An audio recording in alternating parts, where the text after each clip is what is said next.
Good afternoon, Stitchers, and welcome to Julie Hall Designs. How are we going? Okay, good news. That means everything is working as it should be, which means now I can go like that and say Happy New Year, everybody. How are you going? Welcome to 2024. I hope it is a brilliant year for you. Thank you for joining me this year. I'm really excited about what we are going to do here in Locked in Stitches this year. So I talked a little bit about it at the end of the year. When I was thinking about how my life has changed, even just over the past 12 months, and how I stitch has changed.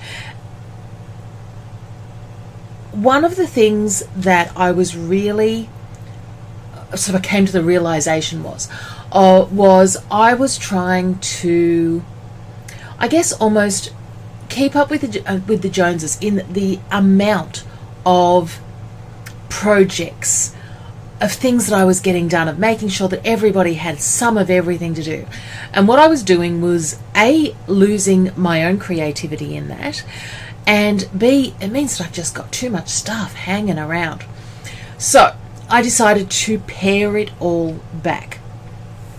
And what I'm looking to do is one project a month. I am going to drill down in it. I'm going to show you a whole lot of different ways of doing that one project. We are going to look at not only embroidery, but we are going to look at sewing as well, and what techniques we need to use within that sewing to get the best result. So, for instance, our first project, and I can see we've got some people with us. Patch and Quilt, hello. And we've got Christine, Annabelle. Now, I got to show off too. Ed got me a new tablet for Christmas, and how pretty is my pretty purple cover, and it's got a matching keyboard and mouse with it as well. Barb Clifford from far north Queensland, pleasure to have you here, Barb. Ray Smith. Oh, absolutely. Mum used to love the tennis. We were brought up like it was tennis. It was either tennis or it was cricket, depending on whether Mum was in the room or Dad was in the room. This is how we were raised. So the project that I've got for this first month is the wireframe bag, and I had been wanting to do something with a wireframe bag for days, and I'm throwing things out of it, and things that I'll need tomorrow too, because we all need bungee cords in our life. I'd been wanting to do a wireframe bag. I couldn't work out how to do it in the hoop, and the other thing that I've come to think is not everything should be in the hoop. Sometimes I want things to be larger than what can be in the hoop. So this is beyond the hoop. And what I mean by that is each piece of our project here is created in the embroidery machine, and then we're stitching them together. So this was the starting piece. And you can see here, I actually had to alter it because I made the base 2 centimeters too small in my first attempt, which is just me being really, really crap at math. So then I went in and I did the one that we're going to do next week, starting on Monday or Tuesday, for the and we're going to do just a quick 20 minutes a day, and we're going to do it over 8 days. So if you're a person who just wants to do a little bit at a time, that's your way of doing it. Next Sunday, and I'm about to put up the reservations for it because it will be a limited class. I am going to do an all-dayer via messenger groups. So not only will you be able to see me, but I'll actually be able to see you, and we can actually interact more. But we are going to do the embroidered version. So I'm going to show you how to lay out the embroidery on your project, how to how to get it in the right position. And so we're going to do that one then. And then the other one that I've got, and who else have we got here? We got Chris Murphy from Adelaide, yay! Christine Oliver from New Zealand, Michelle Reynolds from North Queensland, Norelle Scott, we've got Nancy Cook and Karen Goff. Thank you so much. No, it will be Sunday the 19th, I think. I will confirm that for you, but I'll put it up on Facebook under Locked in Stitches. So this is the large size. This was made with my Janome CM17. What you can see here is this is the smallest size in it, and as you can see, there is really not that much difference at all in sizes. So this is the 8 by 12 size, and this is the one that we're going to do over the coming weeks on a Thursday night. So what is different about this one is that I have made my frame myself, and we're going to show you how to do that, and the video went live this week on how to do that. It is an absolute game changer so that you can have any size bag you want. The other thing that I've done differently on this bag is I've put an outside pocket. So this one was actually done for the kids' gaming devices, or one of the kids' gaming devices.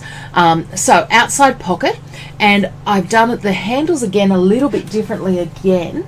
You can see on this version we have attached our handles here, and on this version I've actually attached them to where we are doing our to where we've added our pocket and had them come all the way up.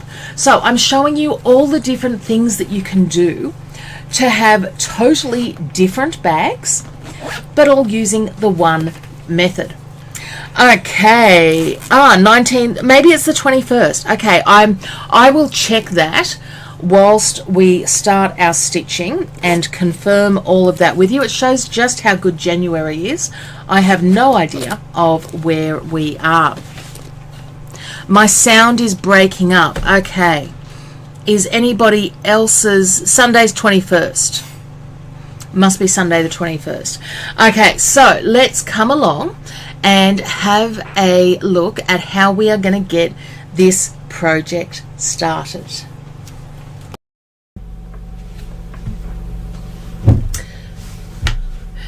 And hello, today's the first day of our sewing.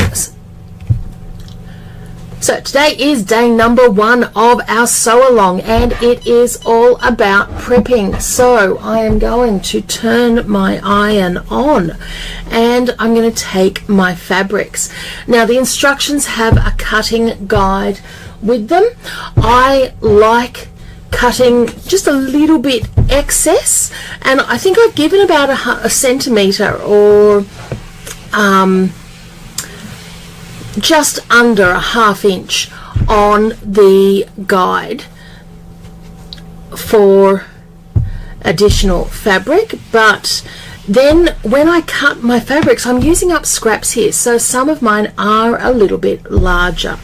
And you can see I'm using this great duck fabric, and this is just a canvas that I've had in my stash for a while, as my main fabric. So you're going to want 2 pieces of main fabric. Remember to look at the cutting guide to see what size you are going to cut, and then 2 pieces of lining fabric. You're also going to want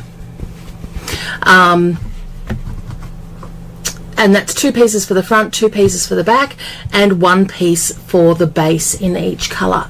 We're also going to use stitch and shape. I love stitch and shape because it's flexible, it doesn't take up a lot of room, but it really does give the oomph that we need. And we're going to use that with the main fabric to provide the strength to our bag. Our lining, I'm going to use a little bit of quilt wadding, and again, these are just scraps that I've had around, and I love using things up so that our wadding sits beautifully, so that our lining sits beautifully on the inside of the bag. Now, other things that you are going to need. You are going to need a zipper.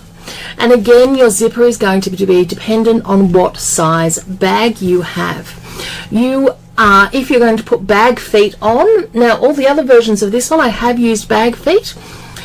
This one is going to be a case for the kids' switch, and therefore I'm not going to put bag feet on this particular one.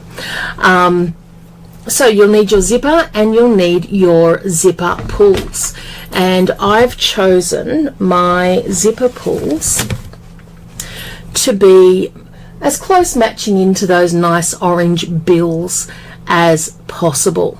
So I have loaded up onto my hoop the base design. The design that I'm working with today is the 200 by 300 millimeter size. Now my hoop is overly large for this, and that is absolutely okay. What I've done is I've actually moved the design down to the corner here so that I can use this stabilizer later on. And the first thing that we are going to do is stitch the outline, which is going to show us exactly where we are going to place our stitch and shape. So the machine that I'm using today is the magnificent Janome CM17. I am stitching at 600 stitches a minute just because for me that is a sweet spot. This machine does go much higher than that, but personally I've always loved doing a slower stitch because, and it's probably a control freak measure. Okay, so now I've got my stitch and shape, and we're going to place that over and trim around.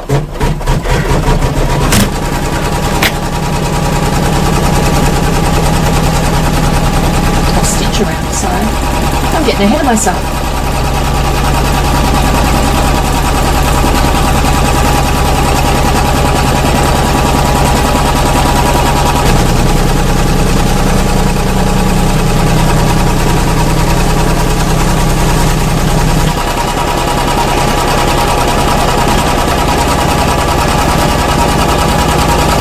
Now, one of the things I love about a stitch along like this is that you are only doing a little bit each day. And you know what? Sometimes that just makes things a hell of a lot easier. Now, as you know, we always trim on a flat surface. I'm just going to sit my hoop up here. Now, one of the things that I love about this project is all the seam allowances have been considered. And when I say considered, as I'm trimming away the excess from the stitch and shape here, the seam allowance is then going to sit outside of that. And what that means is when we put the bag together, we stitch right along the edge here. And it means that we don't have those horrible bulky edges that you can sometimes get when you're using specialty products like the cutaway, like the stitch and shape. Now I'm actually going to come back over to my workbench here.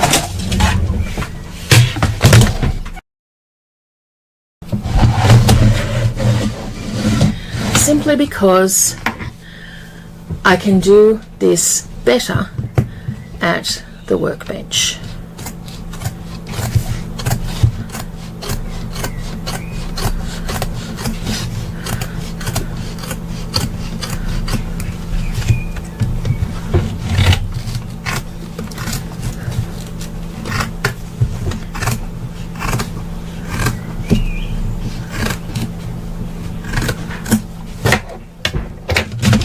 And return the hoop .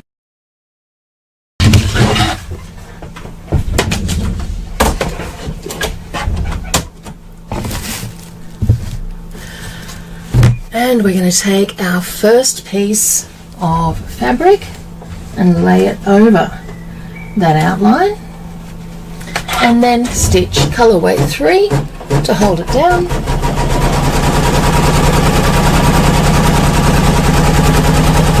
Always smooth as you go, just so that you don't get any bubbles. in the fabric.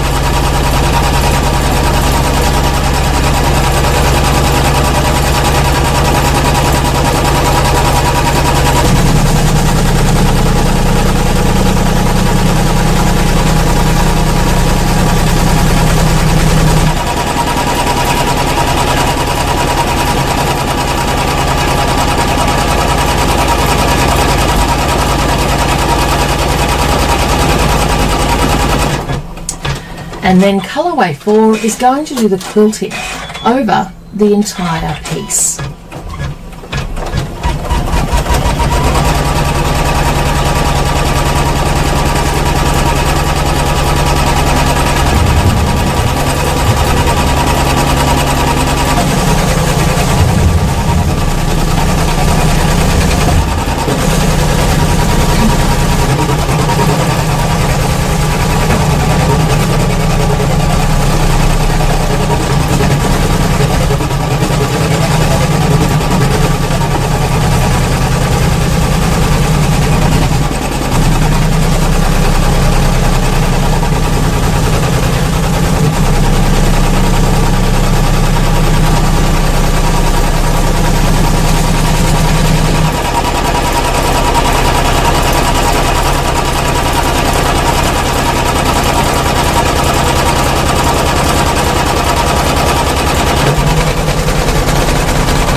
Okay, so piece 1 is now completed.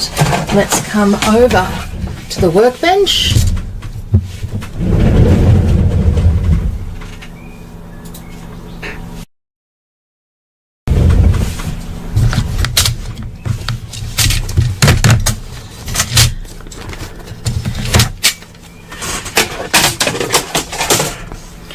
And all we're going to do to finish that off then is, and I love it when you turn it over because you get a really good view here, so you can see our seam allowance here, and all I'm going to do is come through and cut around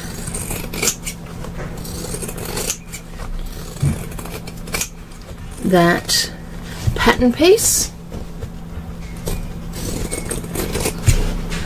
leaving us ready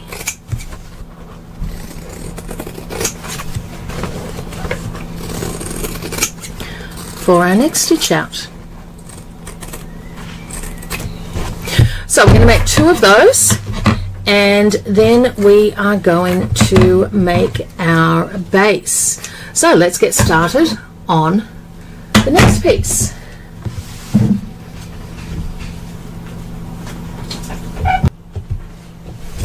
Okay, so on for our second design, and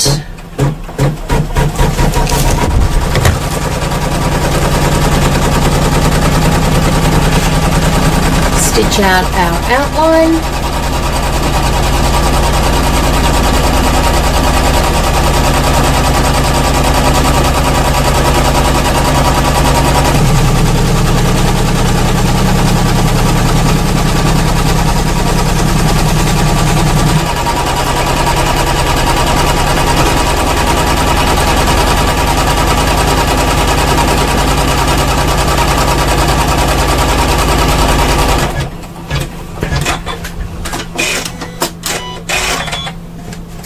Lay down our stitch and shape, making sure that we are covering that outline completely.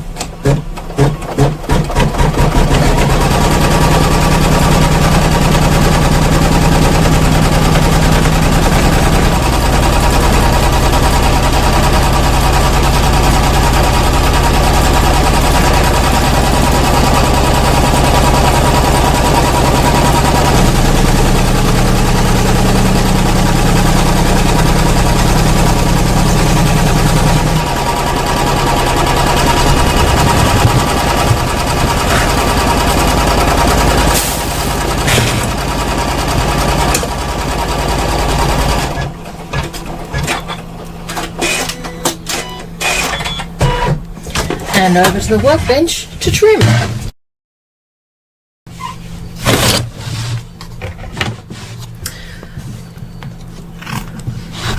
So we've got our design here.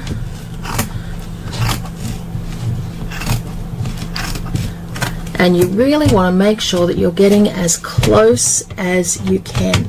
Now, whilst you don't want to trim any of the stabilizer, if you do end up trimming or cutting any of the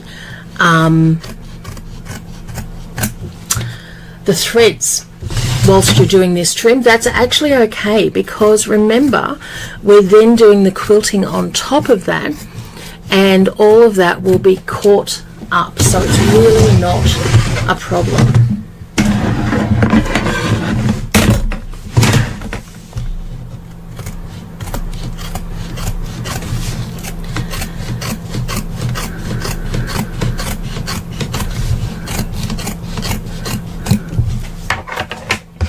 Okay, so we've trimmed that up. We're then going to place our fabric over the top of that and return it to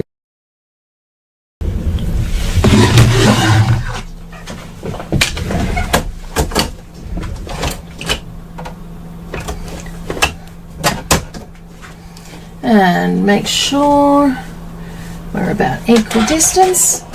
Colorway 3.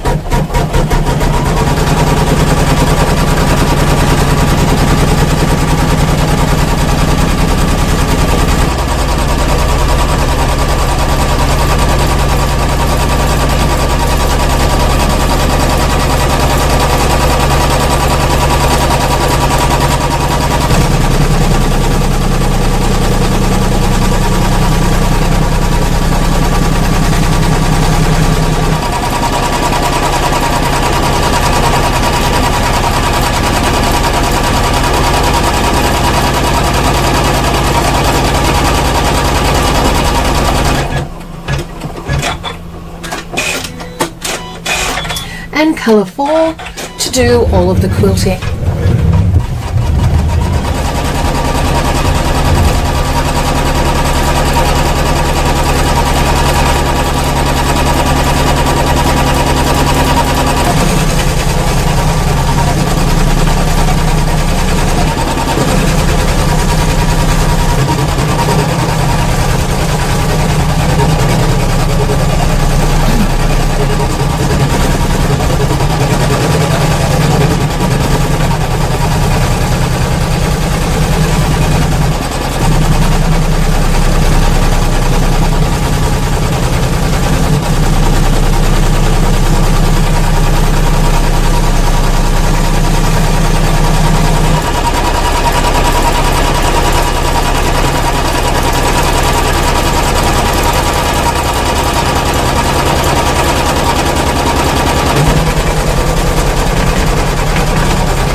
once our panel is complete, let's move over to our workbench.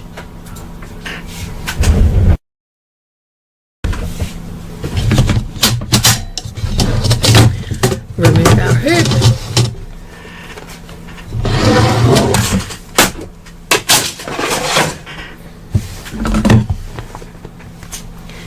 And then I'm going to trim away again. Now the other thing that I love about doing my pattern pieces this way is that a surety that everything is going to fit together. So it takes out the user error element of the design.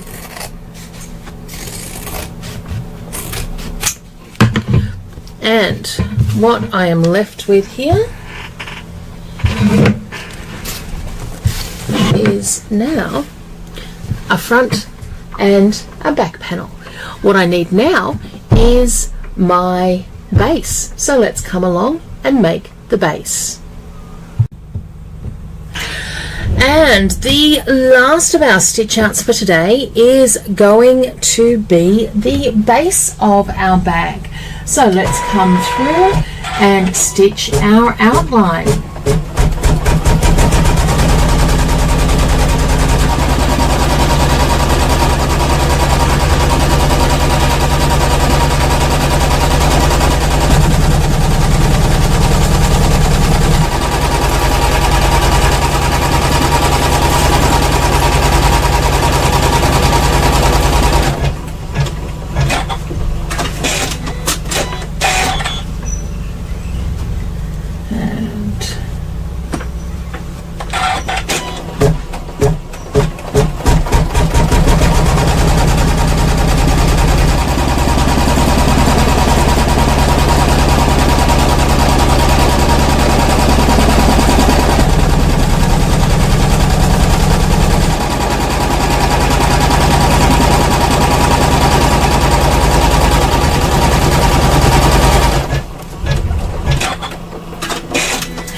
Again, we'll come over to our workbench just to trim that away.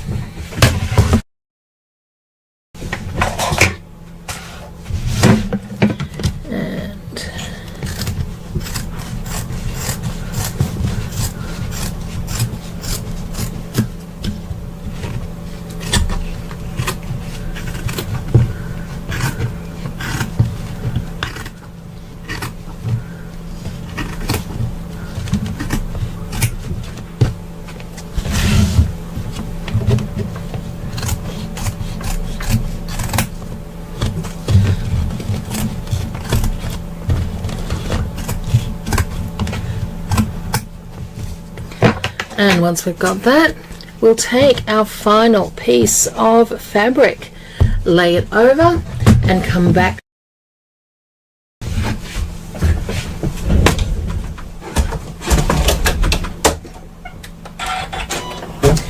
We're going to stitch colorway 3.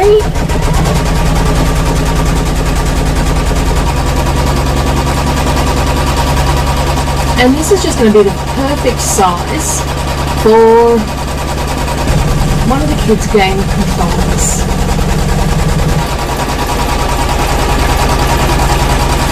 And let's face it, with this fabric, nobody is going to miss it.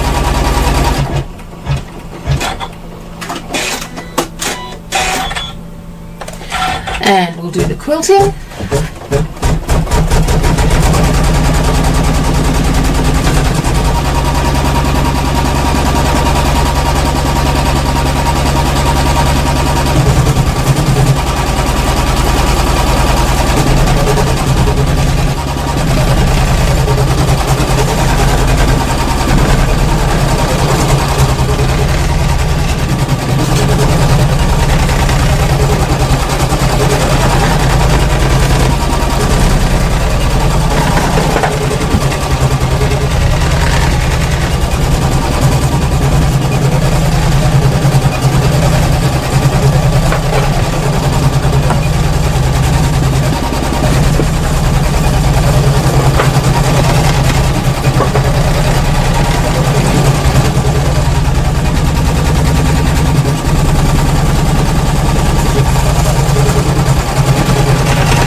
Now the next colorway will show where the bag feet will sit.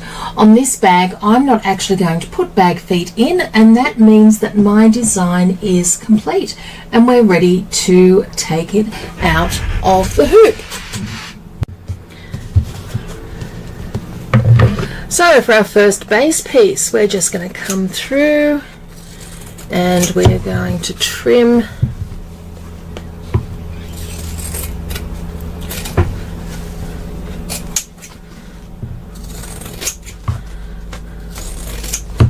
along those stitched lines.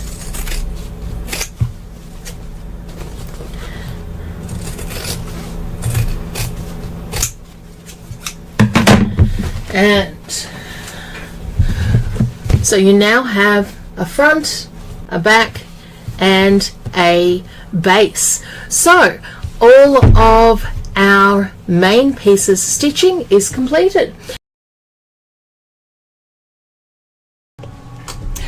Okay, so how are we feeling about that? Now, you can see here I've got my my scissors that I use to cut my bag foam, and I'm just going to examine them and just see if there is any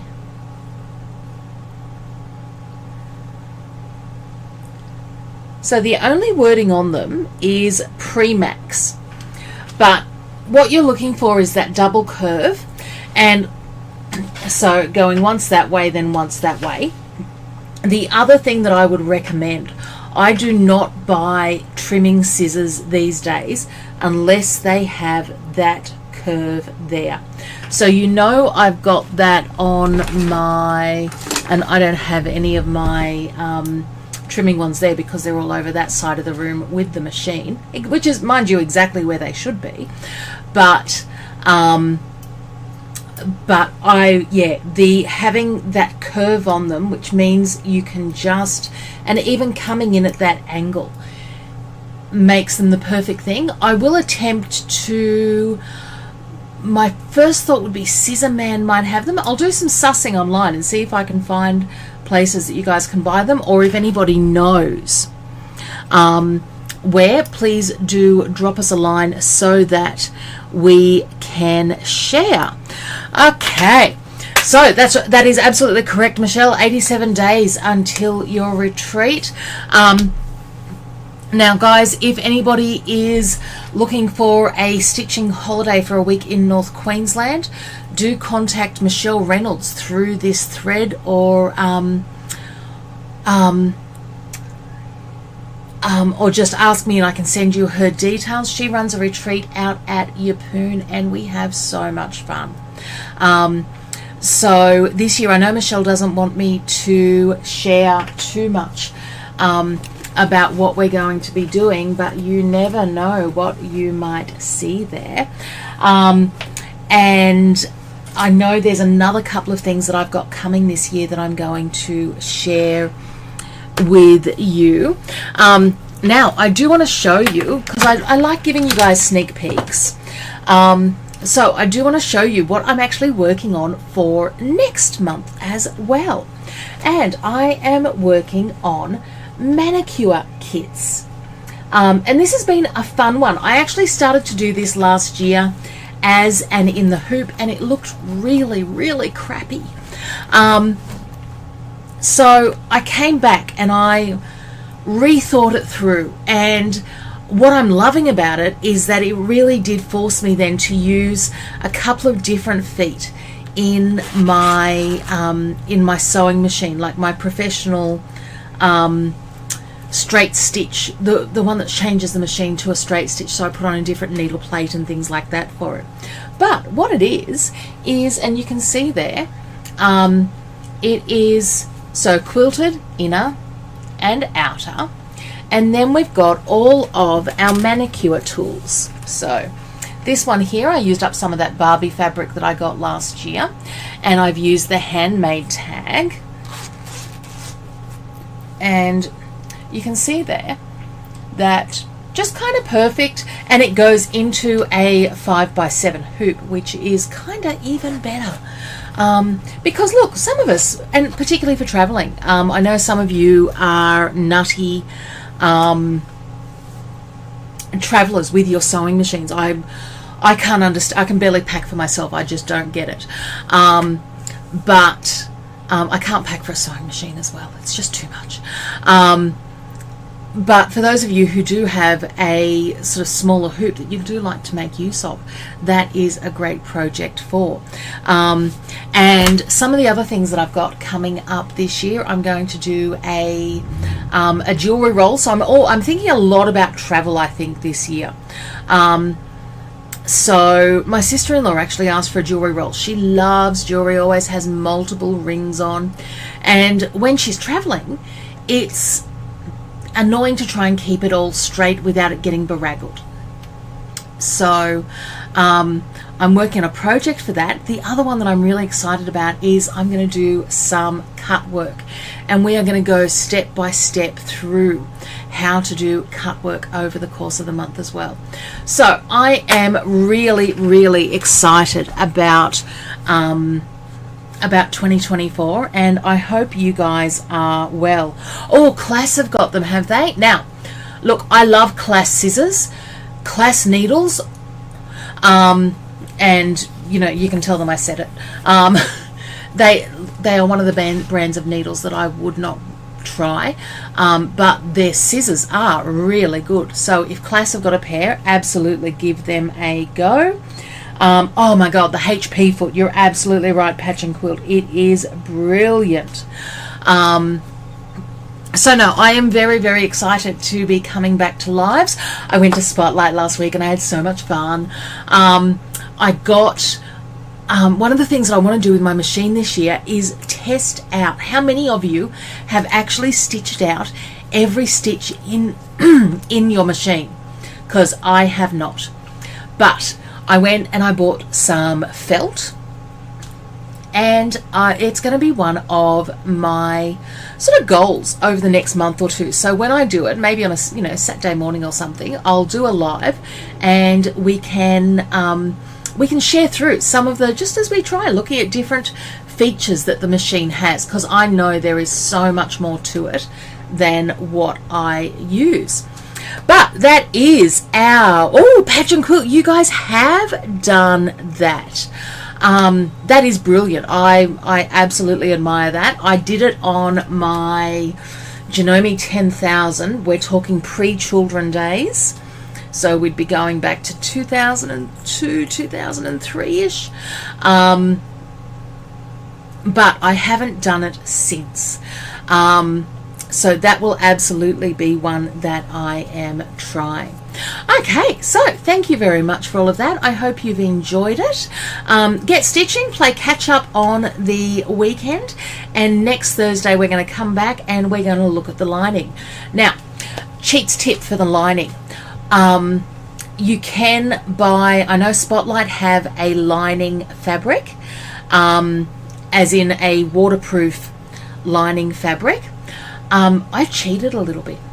I had a curtain at home, just a plain white waterproof curtain, and it wasn't right for what I'd bought it for, so I cut it up and I used it. It is wiped down clean.